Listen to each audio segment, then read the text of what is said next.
The Appellate Division Courthouse on East 25th Street in New York City is beautiful in a kind of grandiose, classical way. One of the art pieces that was placed on the top of it in 1902 was a depiction of 10 lawgivers representing a variety of world cultures. In the early 50s, all 10 of these statues were taken down as part of a renovation project, but only 9 ever made it back up. The 10th statue, an 8-foot-tall depiction of the Prophet Muhammad, was shipped off and basically forgotten. According to reports, it was last seen in 1983 lying on its side in a stand of tall grass somewhere in New Jersey. The statue was first erected in 1902, and it went largely unnoticed for more than half a century. Then in the early 1950s, a number of Muslims, including the foreign ambassadors of Indonesia, Egypt, and Pakistan, saw an article about the impending renovations and sent letters of complaint to the courthouse. They didn't want the statue of Muhammad reinstalled, they wanted it destroyed. To us, that may sound like an outrageous request, an infringement on free speech, but at the time, it wasn't seen that way, and the courthouse, on the recommendation of the U.S. State Department, removed the statue.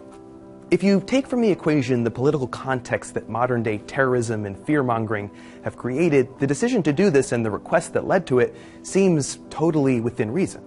Let me explain. The statues of the 10 lawgivers included those important cultural figures, Moses, Confucius, and the Prophet Muhammad, among others, to express an idea. The idea that humanity over thousands of years has evolved from lawlessness to order, from ignorance to understanding. The statues were meant to represent the grander view that we, the people of Earth, are getting better, that we're getting more compassionate.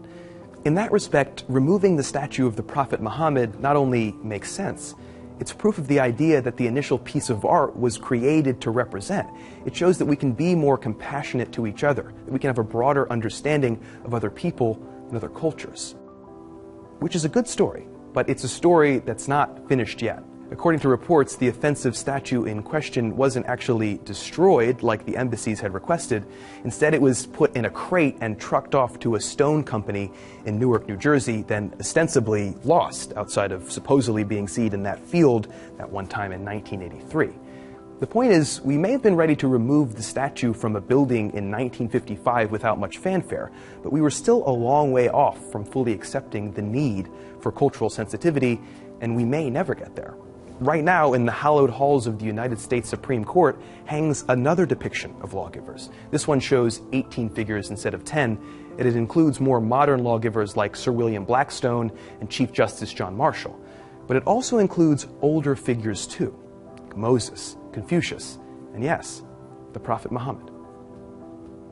To see our video on Pakistan's plan to arm their school teachers, click here now. The school